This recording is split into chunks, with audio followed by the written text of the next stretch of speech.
Fala galera do JG, já virou tradição, hein? Já pegou no breu, que beleza, hein? Estamos aí começando mais um Jornal Gabaritando, edição de novembro, gravando cada vez mais próximo do final do mês. Estou gravando precisamente no dia 27 de novembro. Eu acho importante citar em que momento estou gravando, para que você tenha uma ideia, né, dos assuntos aí que eu cobri. De repente acontece uma coisa depois dessa data e foi importante, eu não falei, mas porque eu já fechei a minha edição e eu deixo esses dias finais para outro mês, caso seja uma coisa realmente muito importante. E eu trouxe para o nosso deleite assuntos internacionais e assuntos nacionais, né? Temos temas do mundo e temos temas do Brasil. Eu separei aqui em blocos, num formato diferente hoje de slides, né? Eu gosto, sempre gostei de fazer slides e resolvi aqui fazer, né, de uma outra forma que pode ser um pouco mais rústica, né? Mas eu gosto de usar a imagem e falar em cima do tema aí à vontade, tá beleza? Então eu vou começar aqui mostrando a primeira capa, belíssima, né? Jornal Gabaritando, no, novembro de 25. Vamos lá, JG desse mês. Galera, olha só, o primeiro tema que eu queria tratar, vamos ver o que eu trouxe aqui, é a questão da eleição de um prefeito muçulmano, não é isso? De origem estrangeira, né? O nosso querido aí, Zohran Mamdani. Zohran Mamdani. Esse, galera, esse prefeito, né, é do Partido Democrata e ele representa uma ameaça, digamos assim, ao Trump, né? Porque ele é como se fosse uma nova cara, né? Um novo rosto do Partido Democrata, né? E ele, não sei se vocês sabem, deixa eu voltar aqui a imagem para vocês, né? Deixa eu cortar aqui para a câmera. Ele nasceu em Uganda, ele é africano, né? Ele nasceu em Kampala no dia 18 de outubro de 91, o que é outra coisa muito curiosa. Ele tem 34 anos, né? O Mandani tem apenas 34 anos, um político super jovem, o que é uma tendência mundial, né? Vários chefes de Estado, né? Prefeitos e tal, têm sido eleitos com uma idade muito mais nova do que no passado, né? Nós somos de uma época, eu sou de uma época de pessoas mais velhas do poder, e ele nasceu em Uganda, e isso é muito interessante, porque no momento em que os Estados Unidos vem vivendo uma verdadeira cruzada contra os imigrantes legais, e contra os imigrantes como um todo, né, apertando o cerco, separando famílias, né, numa política liderada pelo presidente Trump de combater os imigrantes, a eleição em Nova York, que é a cidade do Trump, é bom lembrar que toda a fortuna do Trump, todo o império do Trump, feito, né, inicialmente lá pelo pai, que começou já os negócios, e o Trump levou um outro patamar, ele teve a cidade de Nova York, a Big Apple, como a sua cidade, né, morada, né, a sua cidade de negócios e tal. Então a eleição do Mandani foi, de fato, um fato novo, né, algo realmente que abalou a política americana nesse mês de novembro, né, e que muita gente não acreditava nisso, né, por vários fatores. Agora, já teve desdobramentos, né? No início, teve até um discurso muito articulado, muito duro e direto do Trump, do Mandani contra o Trump. E aí, surpreendentemente, aconteceu isso aqui. Deixa eu mostrar para vocês aqui as imagens. Eles se encontraram, né? Isso foi agora, né? Coisa de 2 dias atrás. Trump e Zohran Mamdani se reúnem na Casa Branca e adotam um tom de conciliação. Eu posso agora filosofar? Eu posso viajar? Galera, sem paixões políticas, tá? Sem emoções, tá? Uma leitura minha aqui que eu não tô sozinho. Eu acho o seguinte, o Trump gosta de gente como ele. O Trump, ele não é um sujeito que respeita quem é submisso. Né? O Trump, ele humilhou o Zelensky na Casa Branca.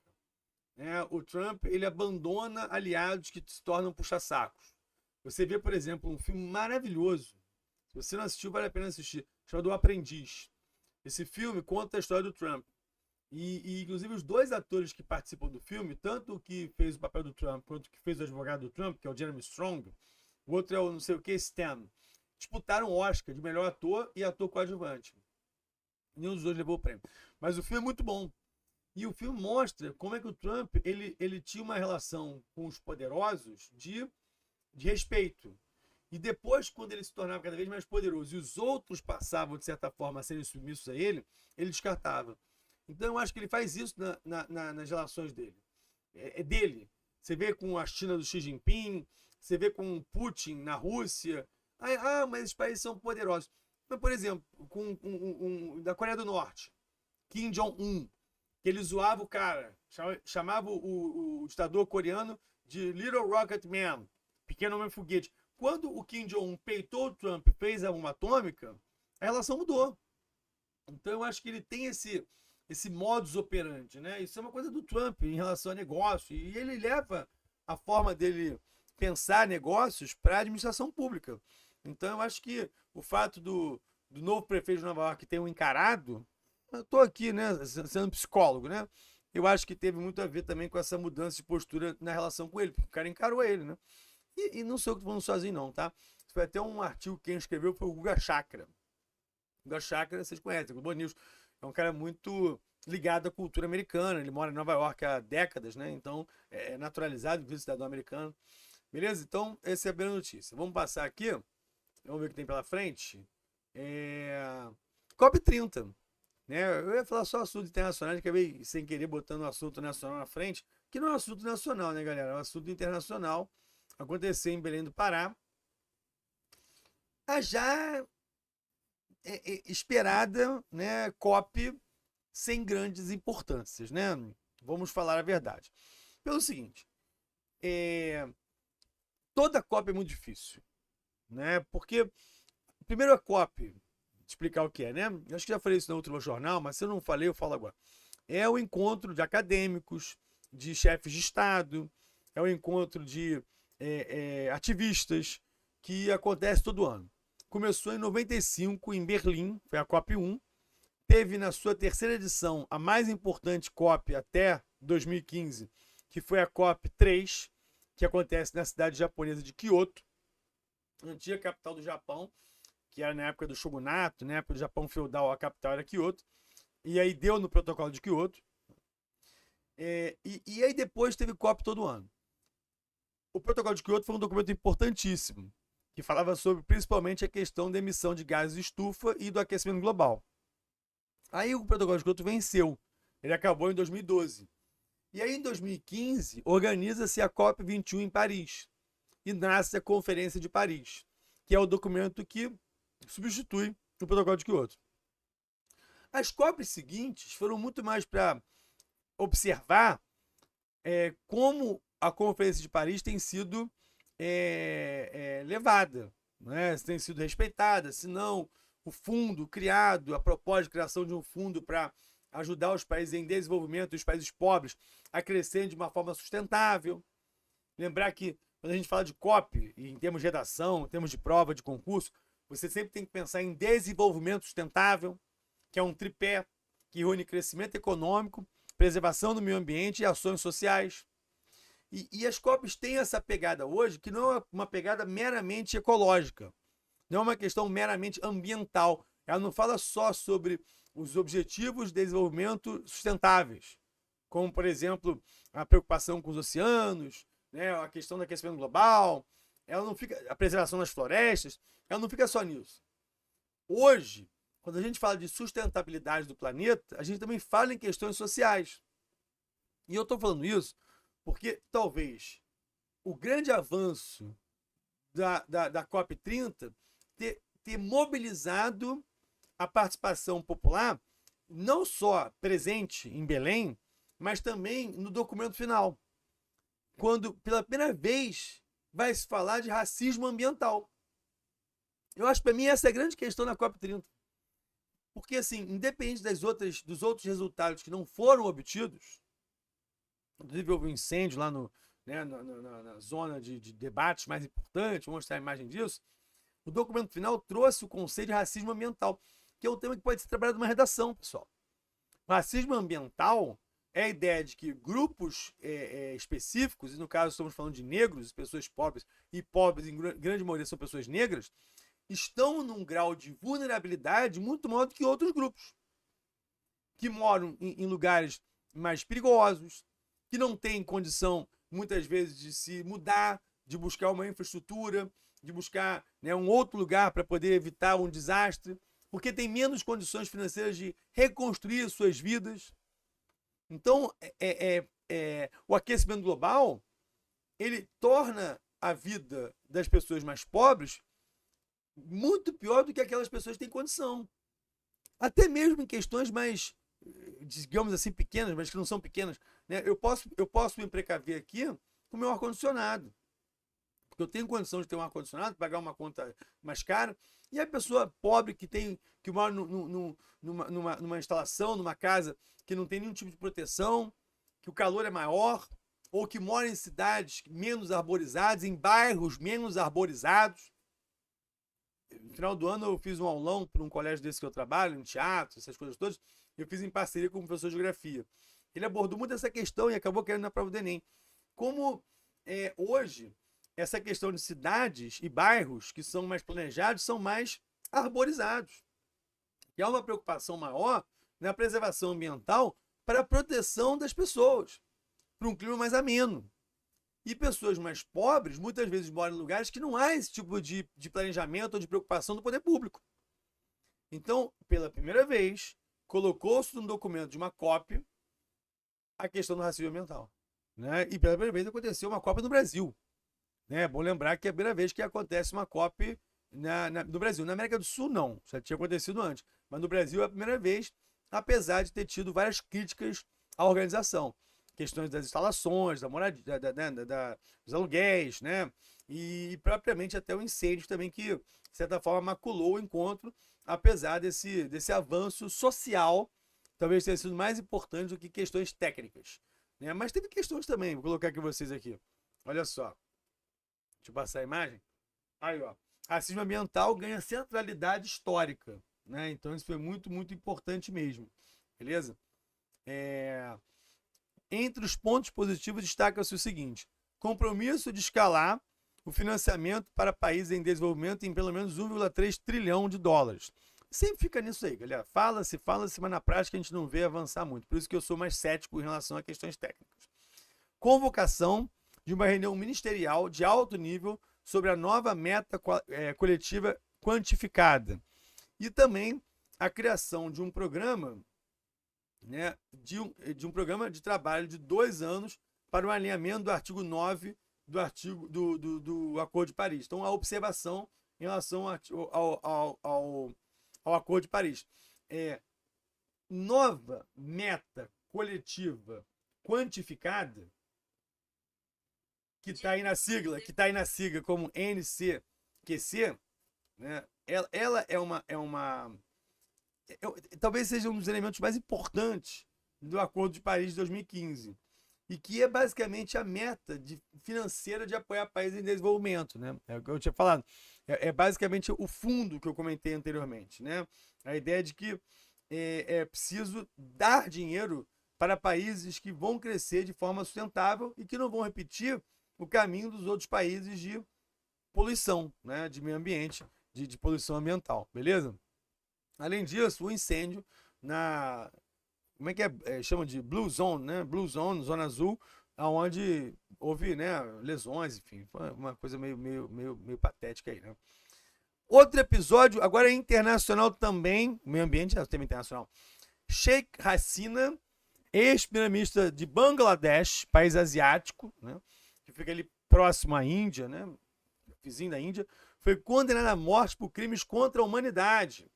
Pessoal, esse caso aí, ela não está nem em Bangladesh, ela se exilou, está num outro país, ela está no exílio, e ela foi condenada à prisão, à pena de morte, porque durante o governo dela, centenas de pessoas morreram em protestos em que o governo dela reprimiu. Né? Vinha uma série de manifestações acontecendo em Bangladesh por 1000 motivos, né? Que eu não vou aqui entrar em detalhes, mas tem a ver com leis que favoreciam castas em Bangladesh. Determinados grupos tinham acesso ao serviço público como funcionários públicos e outros não podiam. A coisa começou ali, mas ganhou força entre os jovens. E aí esses protestos, vou mostrar aqui na imagem, ó, gerou a morte de 1.400 pessoas. milhares, né, centenas de pessoas, né, centenas de pessoas, 1.400 pessoas, e maioria civis, segundo a ONU. Isso em 2024. E aí, por conta disso, a Sheikh Hasina foi condenada à morte, né? Mas não sei se essa pena vai ser levada a cabo, porque ela está no exílio. Show de bola? Outro episódio. Esse episódio está dando o que falar, hein? Japão anuncia mobilização de mísseis em ilha próxima a Taiwan, e aprofunda a crise com a China, né? Então, esse episódio também, galera, é muito importante de entender, porque são dois países rivais, né? São dois países que se odeiam. Essa é a Takaishi, e ele é o Xi Jinping. Takaishi e Xi Jinping representam países que não são de hoje rivais. Bom lembrar que desde a Segunda Guerra Mundial, China e Japão têm uma relação muito hostil. O Japão fez e aconteceu durante a Segunda Guerra Mundial, né? O Japão se aliou aos países do eixo, invadiu Coreia, invadiu a Indochina, que hoje é China, que hoje é Vietnã, Camboja, Laos, invadiu a China, né? Montou um governo fantoche na China, no meio da Guerra Civil Chinesa entre o Partido Kuomintang e o Partido Comunista, e o Japão cometeu atrocidades, né? Quando acaba a guerra, o Japão é derrotado e a China começa a se tornar uma potência, essa relação jamais se refez. E há uma questão central aí que é Taiwan. Deixa eu mostrar aqui o mapa para você entender. Peraí que eu cortei o slide e não postei aqui no slide, no material. Olha só, deixa eu ver se tem o mapa aqui em seguida. Aí o mapa. Taiwan, tá vendo Taiwan? Taiwan tá no círculo aí. É uma ilha do lado da China. China toda em vermelho, o Japão tá ali do lado em amarelo. Pois bem, deixa eu aparecer aqui no quadrado menor. O que acontece é o seguinte, galera. Quando aconteceu a Revolução Chinesa, em 1949, os comunistas chegam ao poder na China. Na figura do Mao Tse-tung, o Xu Enlai, especialmente o Mao Tse-tung, que era a grande liderança.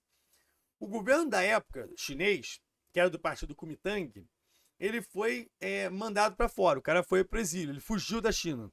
Um cara chamado Chiang Kai-shek. O Chiang Kai-shek, ele foi para Taiwan. E lá ele estabeleceu um governo paralelo.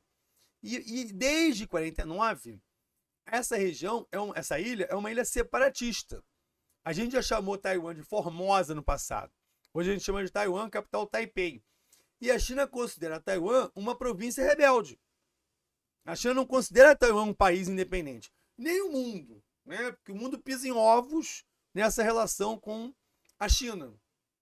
Tanto é que a maior potência militar do mundo, que são os Estados Unidos, oferecem garantias militares a Taiwan desde que Taiwan não declare a sua independência.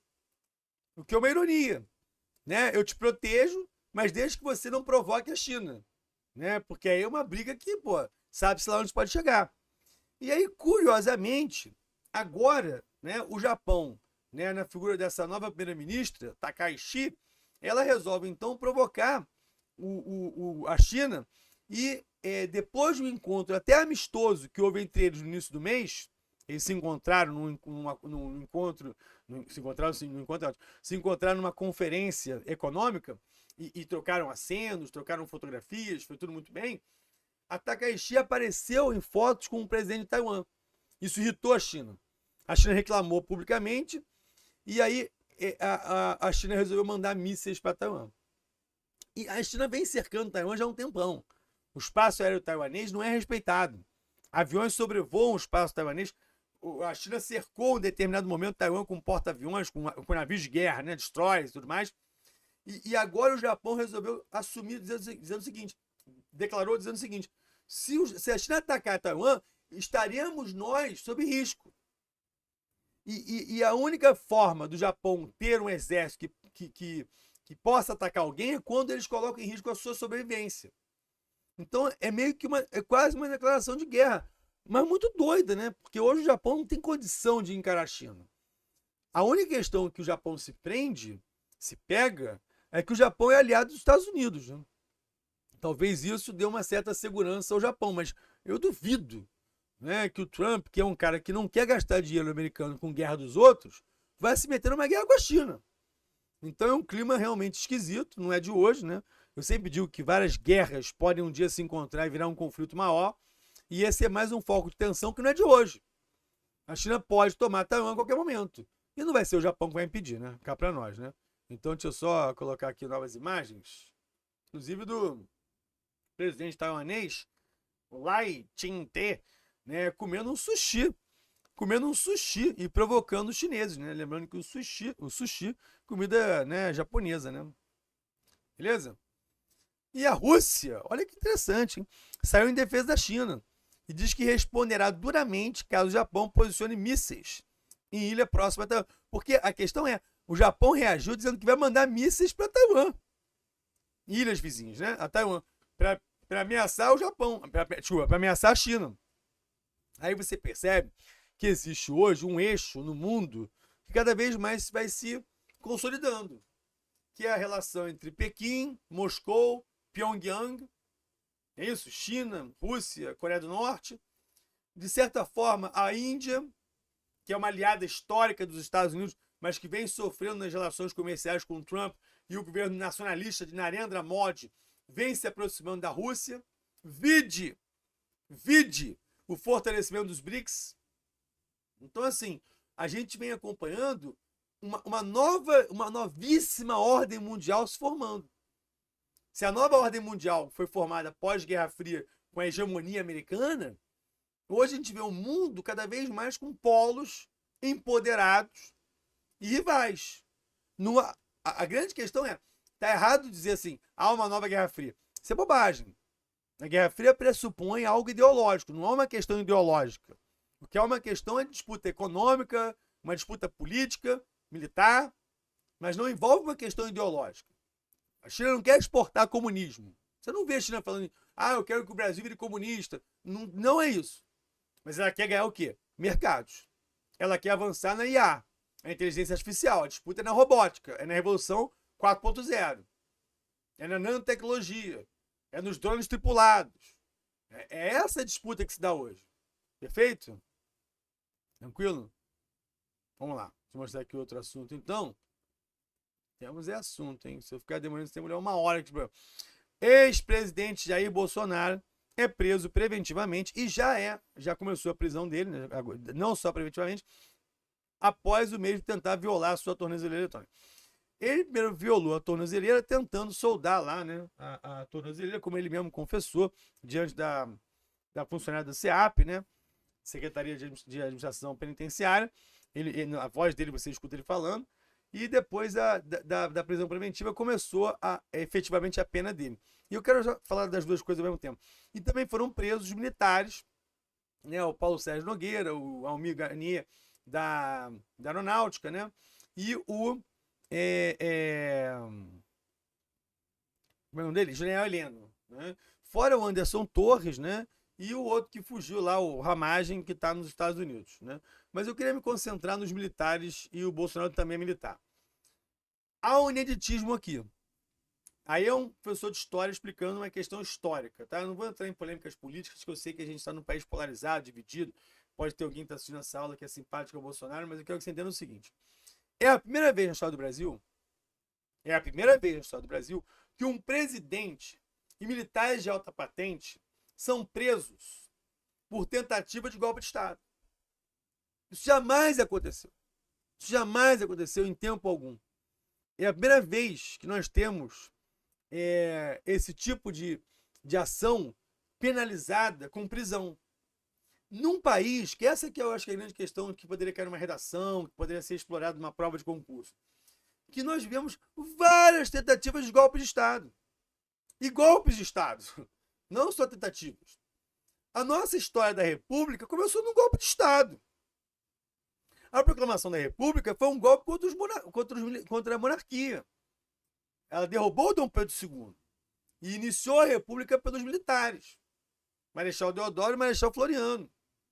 E tivemos vários outros episódios. O Floriano Peixoto, ele não podia assumir a presidência. Ele tinha que convocar eleições. E ele usurpa a Constituição e vira presidente a si mesmo. Já no início da República. No início da República. Começa, inclusive, numa crise sem fim. Já na República Oligárquica, ou na República, vários episódios.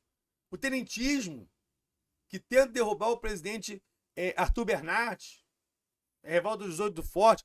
Em 30, Getúlio Vargas chega ao poder via golpe. Revolução de 30 foi um golpe. O Washington Luiz é apiado do poder. O presidente eleito em 30, Júlio Prestes, não toma posse. E em 37, Getúlio dá um outro golpe. E cria a ditadura do Estado Novo. Não tem eleição em 38. E em 45, quem cai é Getúlio, num golpe dado pelos militares que o apoiaram. E em 54, Getúlio é levado ao suicídio num golpe cada vez mais iminente. E em 55, quase que Juscelino Kubitschek não toma posse. E só foi possível porque houve um contragolpe dado pelo Marechal Lott. Jânio Quadros renuncia em 61 numa tentativa de golpe branco. Em 64, o João Goulart é derrubado. Antes disso, parêntese, no governo do JK, militares tentaram golpear o Juscelino Kubitschek. O episódio de Aragarças e Jacareacanga. Aragarças em Goiás, Jacareacanga no Pará. 64, o golpe militar. Então, assim, é um Brasil de golpes, tentativas e anistias.